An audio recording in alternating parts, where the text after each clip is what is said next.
Praise the Lord, जय मसीह की। आप सभी लोगों का आज शुक्रवार के दिन में आराध यूट्यूब चैनल में सभी लोगों का स्वागत है। आइए प्रियो, आज प्रभु को वचन को ध्यान करें।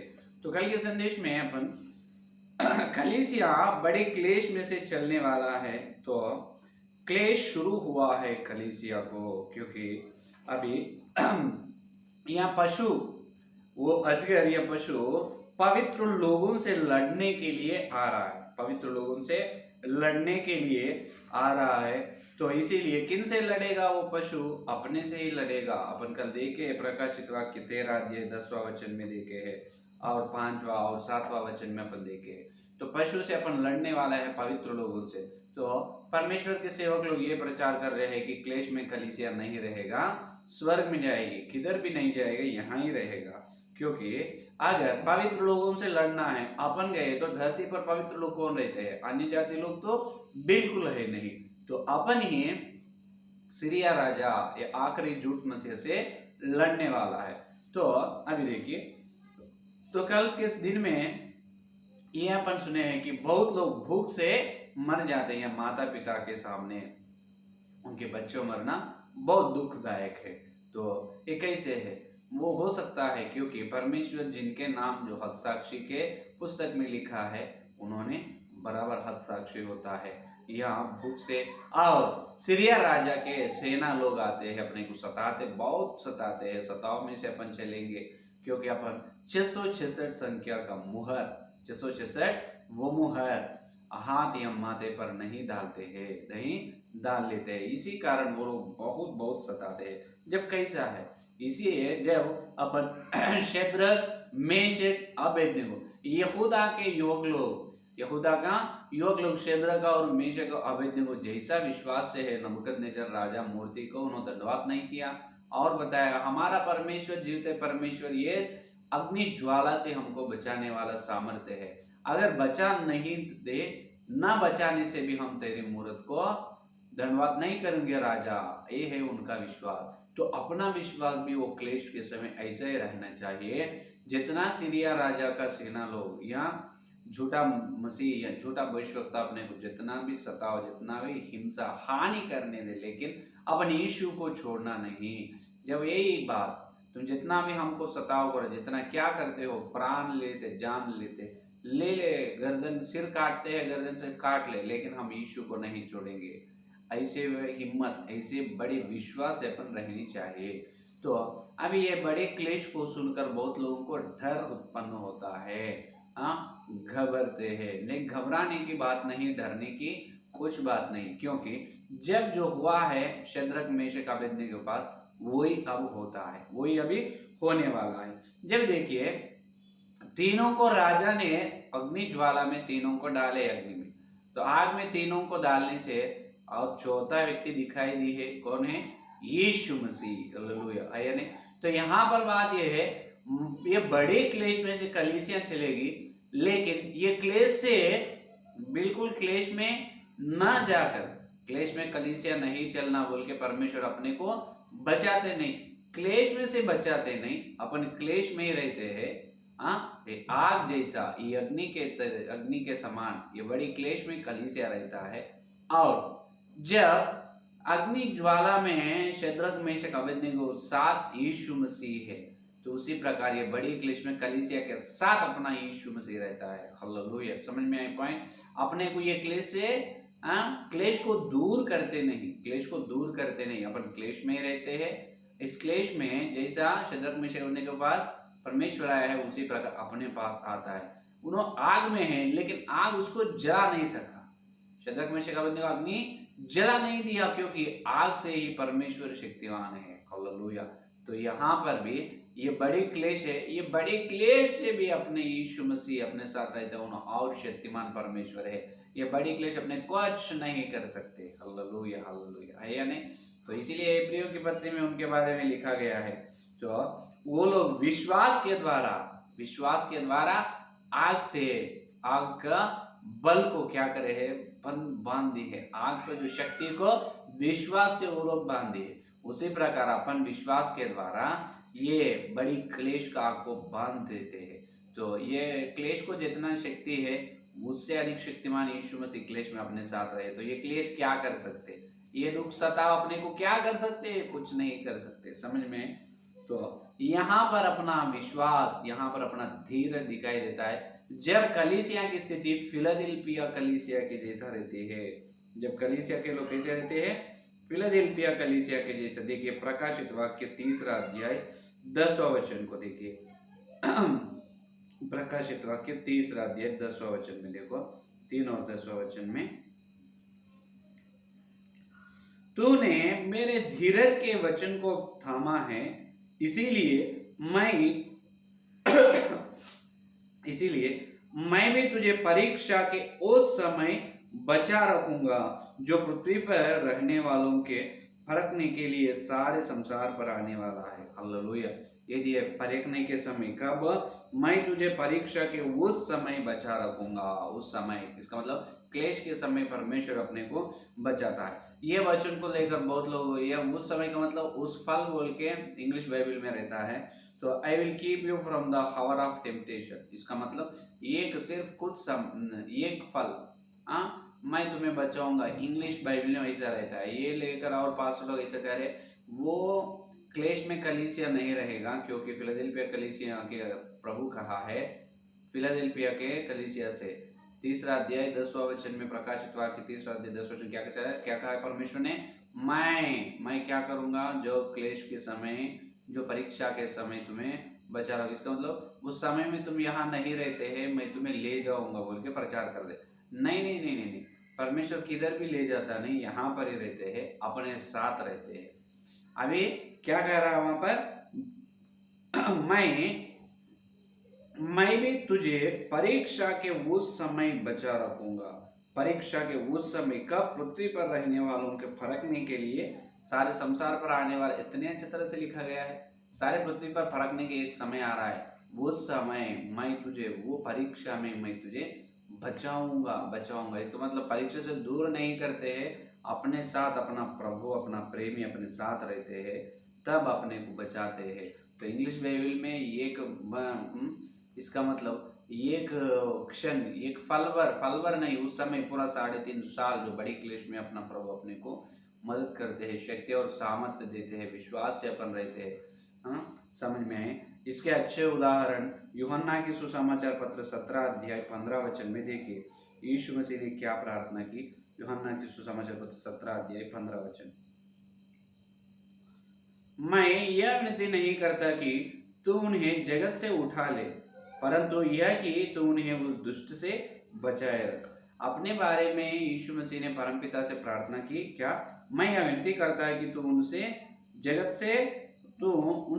से उठा ले, परंतु उन्हें दुष्ट से बचा ले। क्या कह रहा है?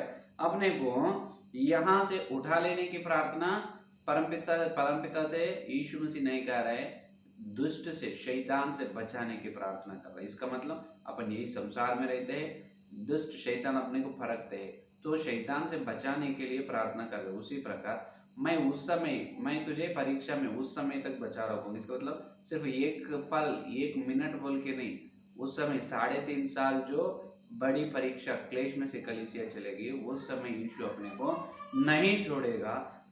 उस समय यीशु अपने साथ रहता है। देखिए, तब देखो आखिरी झूठा मसीह ने, आखिरी झूठ मसीह यहाँ सत्य संबंध, यह वचन की सच्चाई को जो माने हैं, जो उनकी मूर्त को जो दंडवात नहीं कर रहा है, 666 संख्या जो नहीं डाले, उसको सताते रहता है। झूठा भविष्यवक्ता भी सताता है, झूठ मसीह भी सताता है, फौजी लोगों को बेचता है, बहुत कुछ बड़ी क्लेश में से अपन चलते रहते हैं।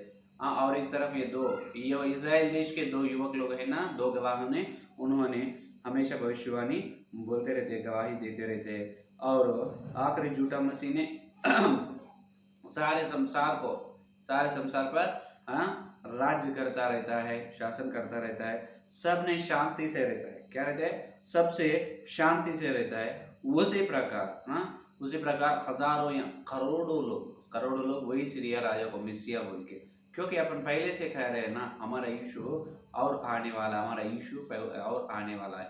तब हर धर्म के लोग, जो मुसलमान, जो हिंदू धर्म के लोग, जैन, सिख, फारसी, जो जितने धर्म संसार पर है, हर धर्म के वासी सीरिया राजा को इन्हों ही मिसिया है, क्योंकि बहुत हजारों साल से ईसाई लोग बता रहे हमारा मिसिया इनो इनो है, तो उनका मिसिया आ गया, इनो ही परमेश्वर है, इसीलिए इतने बड़े बड़े चमत्कार कार्य कर रहा है। इसलिए सारे संसार में कितना अच्छे दुनिया पूरा शांति से है, सुख और शांति से, कहाँ पर भी युद्ध नहीं है बोल के उसको झूठा मसीह को अंधे से उनको विश्वास करता है, विश्वास करता है, 666 संख्या मोहर डाल लेता है। और देखिए जब अपने को खाना नहीं मिलता है, अपने को खाना नहीं मिलता है, आज जब ईसाई सत्य लोग, सत्य संबंधी यहाँ वचन की सच्चाई को, सीरिया राजा को जो धन्यवाद नहीं करे है, विश्वास लोग उनकी आशा और बढ़ते हैं, सभी लोगों को खाना मिलता है, अपने को खाना नहीं मिलता। जब भी अपन अपने उद्धार को नहीं बेच लेते, नहीं ये नो तो झूठा मसीह है, ये नो असली मसीह नहीं है, हम जितना भी भूख से रहने दे लेकिन हम इनको पूजा नहीं करते और उनकी आज्ञा को मानेंगे नहीं। हमारा यीशु अलग है, वो पहले आए हैं और चले गए हैं, फिर आने वाला इनो झूठा है। उनके विश्वास में कलीसिया के लोग, जो सत्य के लोग स्थिर रहते हैं, पूरा धरती पर पूरा शांति वातावरण रहते। उसी समय एक अचानक ऐसा होता है कि प्रथम थिस्सलुनी पत्री 5 अध्याय 30 वचन, प्रथम थिस्सलुनी पत्री 5 अध्याय 30 वचन देखो। जब लोग कहते होंगे कुशल है और कुछ भी भय नहीं, लोग कहते हैं सब कुशल है, सुख और शांति से, कुछ भय नहीं, तो उन पर एकाएक विनाश आ पड़ेगा, जिस प्रकार गर्भवती पर पीड़ा और वे किसी रीति से न बचेंगे। देखिए अचानक एकाएक विनाश आ जाएगा, अचानक क्या आएगा? विनाश आएगा। क्या विनाश आएगा?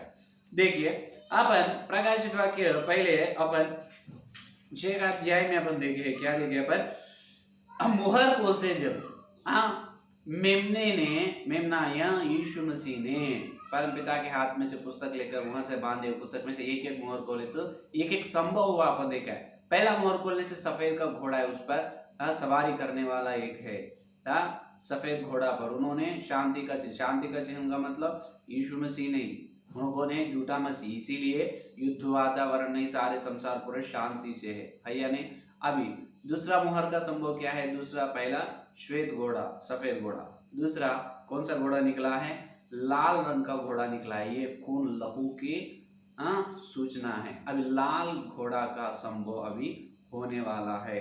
देखिए प्रकाशित वाक्य 6 का अध्याय 4 का वचन, प्रकाशित वाक्य 6 और 4 वचन देखिए। फिर एक और घोड़ा निकला जो लाल रंग का था, उसके सवार को यह अधिकार दिया गया कि पृथ्वी पर से मेल उठा ले, ताकि लोग एक दूसरे को वध करें, और उसे एक बड़ी तलवार दी गई। ये देखिए एक दूसरे को वध कर लेते हैं। क्यों? जब देखिए पूरे शांति से सारे संसार रहते हैं, लेकिन अचानक ऐसा हो जाएगा सिचुएशन, ऐसा स्थिति आएगा कि लाल घोड़ा का संभव शुरू होता है। कोई बाहर चलता है, बातों में, सिर्फ छोटी छोटी बातों में से बहुत बड़े झगड़ा होकर एक दूसरे को तलवार से मार लेता है। देखिए अपने ही सामने, अपने आंखों के सामने ऐसा हर दिन हजारों लोग, एक नहीं हजारों लोग एक दूसरे को मार लेते, बहुत हत्या होते रहते हैं। पूरा धरती पर जहां भी देखे अपन खून बहते हैं, कहाँ भी खून को अपन देखते रहते, तो अपनी स्थिति क्या होगा? जब कलीसिया पूरे संसार में, अपन ने पूरे संसार में हर जगह पर, हर गांव से लेकर हर शहर और राज्य, हर देश में, सारे धरती में ऐसा होगा कि एक दूसरे को एक तलवार मार लेता। छोटी बात से झगड़ा होता है, अभी कुछ मारे तो स्टेशन में कंप्लेंट है, जब कंप्लेंट नहीं, कुछ नहीं, एक ही प्रभु, एक ही सरकार, एक ही कानून, एक ही राजा, सीरिया राजा है या नहीं, तो एक दूसरे को मार डालता है, हत्या करता है, बहुत कुछ एक के ऊपर एक का तलवार उठाता है, एक के ऊपर एक। तब अपनी स्थिति क्या हो? कलीसिया लोग तो अच्छे तरह से थे, कुछ भी अपन डरने की बात नहीं। अपने पड़ोसी के घर में, अपने घर के सामने, अपने पीछे के घर में वैसे होता है, अपन तो कुछ टेंशन लेना नहीं, अपने किसी प्रकार का परेशान नहीं, क्योंकि अपने को अपना परमेश्वर बचाता है। कैसे?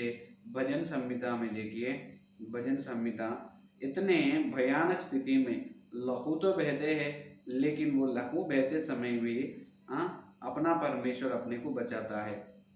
34:7 भजन संहिता 34, देखिए 34 और 7 वचन।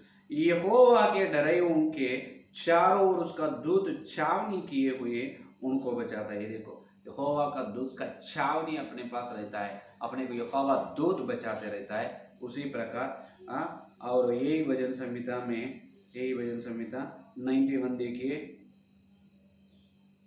91 देखिए, 91 में 7वां वचन, यहाँ पर भी 7वां वचन, 91 7वां वचन देखिए, तेरे निकट 1000 और तेरी दाहिनी ओर 10,000 गिरेंगे, परंतु वह तेरे पास ना आएगी। ये देखिए, शत्रु लोग, दुश्मन लोग, कोई भी अपने अपने निकट 1000 लोग और दाहिनी तरफ 10,000 लोग, पूरा 10 और 1000 11,000 इतने लोग भी गिराने दे, अपने को तो कोई भी छुएगा नहीं, क्योंकि यहोवा का दूत अपने को बचाता है, यहोवा का दूत अपने को रक्षा करता है, रक्षा करता है। अभी देखिए, ये इतना सुंदर स्थिति है, ये बड़ी क्लेश है, लेकिन ये बड़ी क्लेश में परमेश्वर की महिमा को अद्भुत रीति से अपन अनुभव कर सकते हैं, परमेश्वर की महिमा का स्वाद अपन ले सकते हैं। देखिए, इस सुंदर क्लेश में बहुत लोग प्रार्थना करते हैं, हम ये भयानक स्थिति में नहीं रहना है, वो बड़ी क्लेश में हम पहले मर गए तो, हम पहले स्वर्ग में गए तो अच्छा रहेगा। नहीं नहीं नहीं, इस दिन में मैं तो रहना चाहता हूँ कि, क्योंकि वो सुंदर समय आखिरी झूठ मसीह से लड़ना है, और यीशु मसीह जितने अद्भुत रीति से अपने को क्लेश में बचाते अपन आंखों से देखना है, और यहोवा का दूत अपने को रक्षा करता है, अपने को बचाता है या नहीं। तो वो महिमा का दिन है, क्या है वो महिमा का दिन है। यीशु मसीह का व्यक्तित्व, यीशु मसीह की व्यक्तित्व और उनकी रक्षा को अपन आंखों से देख सकते हैं। जैसा लूक सुसमाचार पत्र देखिए, लूक सुसमाचार पत्र 22 अध्याय, लूक सुसमाचार पत्र 22 अध्याय, सॉरी 21 अध्याय, लूक सुसमाचार पत्र 21 और 22 वचन, अध्याय 21 वचन 22, अध्याय 21 वचन 22 देखिए, तब जो यहूदियां क्योंकि यह पलटा लेने के ऐसे दिन होंगे जिनमें लिखी हुई सब बातें पूरी हो जाएगी। ये देखिए, पूरे जो बातें लिखा हुआ है वो सब पूरा होगा। तो यीशु मसीह का अनुग्रह को भी अपन अपने आंखों से देखना है, यीशु का अनुग्रह को उस समय देखना है। तो लाल घोड़ा का संभव जब शुरू होता है, एक के ऊपर एक तलवार उठाता है, जब एक के ऊपर एक तलवार को उठाता है, बहुत लोग मर जाते, अपने को किसी प्रकार का भय होने की, घबराने की जरूरी नहीं, यीशु मसीह अपने को रक्षा करता है। उसके बाद लाल घोड़ा का संभव शुरू होता है। लाल घोड़ा का संभव क्या है? अकाल आना। क्या है? तीसरा, लाल घोड़ा का सवार, उसका मतलब अकाल, धरती पर अकाल आता है। यह भी देखिए, पहले ही जो 666 संख्या मुहर ना डाली है विश्वास लोग, इसका मतलब सत्य लोग, जो वचन के गहराई में सत्य को सुने हैं, प्रेरितों की शिक्षा में पवित्र हुए हैं, यीशु मसीह के लिए प्राण देने के लिए तैयार हुआ है, हजारों लाखों लोगों के विश्वास लोग हैं। ये लोगों तो पहले तो इसको तो खाना नहीं मिल रहा है, क्योंकि अपन तो 666 संख्या का मुहर अपने हाथ पर नहीं रहेगा, माथे पर नहीं, तो अपन कुछ खरीद भी नहीं सकते, कुछ बेच भी नहीं सकते। अगर दुकान में जाना है, कुछ खरीदना है, उसके जो देने वाला के हाथ पे नहीं तो माथे पर वो 666 संख्या रहता है, और लेना है अपने पास भी वो संख्या और मुहर रहना चाहिए। जिसके ऊपर मुहर है उसको सब कुछ मिलता है, जिसके ऊपर मुहर नहीं है उसको कुछ नहीं मिलता है। तो अपन तो भूख से रहते हैं। देखिए, ये बाकी लोगों को तो बहुत अच्छे तरह से क्या है, खाने कुछ चावल मिलता है, धान मिलता है, गेहूं मिलता है, सब कुछ धान चावल और सब्जी तरकारी सब कुछ मिलता है। जिनको जिन्होंने मुहर डाले हैं, 666 का मुहर डाल लिए, वो सबको खाना पीना सब मिलता है, लेकिन अपने को नहीं। तो तब बहुत लोग अपने को देखकर ऐसा कहते हैं, तुम तो यीशु मसीह आते बोले हैं, और यीशु मसीह तुम्हारा मसीह आए हैं, लेकिन तुम तो इतना वैसे भूख से क्यों रह रहे हैं? तुम इतने से भूख से क्यों रह रहे? और तो तुम भी वो मुहर डालकर तुम खरीद ले क्या चीज, जो कुछ खाने का चावल जो सब कुछ खरीद ले, लेकिन अपने को मालूम है, वो लोगों को मालूम है उन्होंने असली मसीह नहीं है, झूठा मसीह है। अब जब जो तलवार संकट जो कि कुछ भी अपने को प्रभु की योजना से या प्रभु के उद्धार से दूर नहीं कर सकते, उतना विश्वास अपन रहते हैं। रोमियो की पत्री 8 अध्याय 35 वचन को देखिए, रोमियो की पत्री 8 अध्याय 35 वचन, 8 अध्याय 35 वचन को देखो, कौन हमको मसीह की प्रेम से अलग करेगा? यह क्लेश, यह संकट, यह उपद्रव, यह अकाल, यह नंगाई, जोखिम या तलवार, कोई भी अपने को उसे दूर नहीं कर सकते। अपन बहुत सारे विश्वास लोग स्थिर में रहते हैं, बहुत कुछ लोग मर भी जाते हैं, बहुत लोग मर जाएंगे। उसी प्रकार हाँ, बहुत लोग मर जाते हैं और बहुत कुछ लोग क्या होता है यीशु मसीह के लिए और वही भूख से मरते हैं, और बहुत लोग और वही भूख से मसीह के लिए वैसा ही खड़ा रहता है। मसीह के लिए, यीशु मसीह के योजना के अनुसार यीशु मसीह की रक्षा करता है, यीशु मसीह के बचाव को अच्छे आंखों से देखते, यीशु मसीह कैसे बचा रहा है। बड़ी क्लेश में उनका विश्वास और धीरज अपने को दिखाई देता है। जो लोग मुहर डाले हैं उसको तो बहुत कुछ खाने को मिलता है। तो और जब सीरिया राजा सबसे संसार के लोगों से कहते, देखिए तुम सबको क्या है, सबको धन और सारे प्रकार का चीज मिल रहा है ना, देखिए अपना पूरा युद्ध वातावरण नहीं, पूरा शांति है, तुमको खाने को खाना मिल रहा है, लेकिन अपने को नहीं मिलता है, क्योंकि अपने को मालूम है वो तो झूठा मसीह है। जब अकाल आएगा अचानक, 3.5 साल तक पानी नहीं गिरेगा, आकाश को बांध देता है कौन? 2 इसराइल लोगों का युवक, 2 इसराइल लोगों का 2 गवाही क्या करता है? इसराइलियों को 2 गवाही लोग आकाश को बांध देता है। क्यों? बारिश ना गिरना, इसीलिए अकाल बहुत आता है। जैसा तीसरा मुहर का संभव ये है, काला घोड़ा निकलना, काला घोड़ा निकलने के बाद क्या होता है? अकाल आता है, बड़ा अकाल। तो बड़ा अकाल का एक मूल कारण ये है कि क्या इसराइल लोगों का 2 भविष्यवक्ता क्या करता है? 2 गवाही ने आकाश को बांध देता है पानी न गिरने के लिए। तो इसलिए बहुत, जब देखिए क्या होगा जब वो लोगों को भी खाना मुश्किल हो जाता है। किसको? मुहर डाले वो लोगों को भी खाने को खाना नहीं मिलता है, मुश्किल हो जाता है। 3.5 साल चावल नहीं, दाल नहीं, कुछ नहीं, तब क्या हो, क्या करना है? जो वो लोग क्या करता है, झूठा मसीह क्या कर, झूठा मसीह उनके पिता है, उसका परमेश्वर बने हैं। अभी अपने परमेश्वर तो यीशु मसीह, अपन पहले से भूख से है, पहले से अपने को अकाल ही है, लेकिन वो लोग अभी अचानक अकाल आए हैं, तो क्या करता है? कल के संदेश में सुनिए, ठीक है? आइए शुरू करते हैं। हालेलुया, स्तुति स्तुति, धन्यवाद धन्यवाद करते हैं यीशु मसीह। ये शुक्रवार के तुम्हारे पवित्र आत्मा के द्वारा तुम्हारे सत्य संदेश के लिए धन्यवाद प्रभु। हम तुम्हारे वचन के उजाला में हे प्रभु शद्रक और मेशक अबेदनगो के जैसे हम रहना है, और वो लोगों को प्रभु तुम आग में तुम रहकर प्रभु आग की शक्ति और सामर्थ को प्रभु तुम ठंडा करे है, उसका बल को प्रभु तुम प्रभु निकाल दिया। आपको धन्यवाद, उससे और शक्तिमान है। बड़ी क्लेश में हम के साथ, क्लेश में तुम रहकर वो क्लेश का सामर्थ्य को प्रभु शून्य करने वाले हैं। प्रभु शक्तिमान परमेश्वर आपको धन्यवाद। बड़ी क्लेश में हम रहना है, जितने लोग संदेश सुने और सुनने वाले हर एक को प्रभु क्लेश के लिए तैयार करो। शद्रक मेशक अबेदनगो के जैसे विश्वास में स्थिर बनाओ प्रभु। हर दिन जो सत्य संदेश सुन रहे हैं उनको अच्छे तरह से और सत्य में प्रभु, आत्मिक जीवन में प्रभु, उनकी कलीसिया में, उनके आत्मिक जीवन में प्रभु ऊंचे स्थान में विकासित करो, वृद्धि करो प्रभु, मांग रहे हैं यीशु मसीह। और लाल घोड़ा के सवार आ रहा है प्रभु, काला घोड़ा पर सवार जो अकाल में प्रभु हमको आप बचाने वाला है, धरती पर लहू बहते हैं, तलवार से हमको बचाने, आपको धन्यवाद करते हैं यीशु मसीह। और भयानक स्थिति में हमारे साथ तुम रह रहा है, तुम्हारे दूतों के हमको रक्षा कर रहे हैं, बचा रहा, आपको धन्यवाद प्रभु। तुम्हारी श्रेष्ठ हो क्लेश में तुम्हारी महिमा को हमारे आंखों के साथ, हमारे आंखों से देखने का अनुग्रह दीजिए। जितने संदेश सुने हर एक संदेश कल मिलते हैं वचन गहरे मिलने का अनुग्रह दीजिए प्रभु। इस प्रार्थना को यीशु मसीह के नाम से मांगते हैं, आमीन आमीन आमीन। परमेश्वर का प्रेम से आगमन पवित्र आत्मा की सहायता इस दिन से लेकर प्रभात सारे वक्त सर्वदा साथ रहे, आमीन आमीन। प्राइज लॉर्ड, धन्यवाद। कल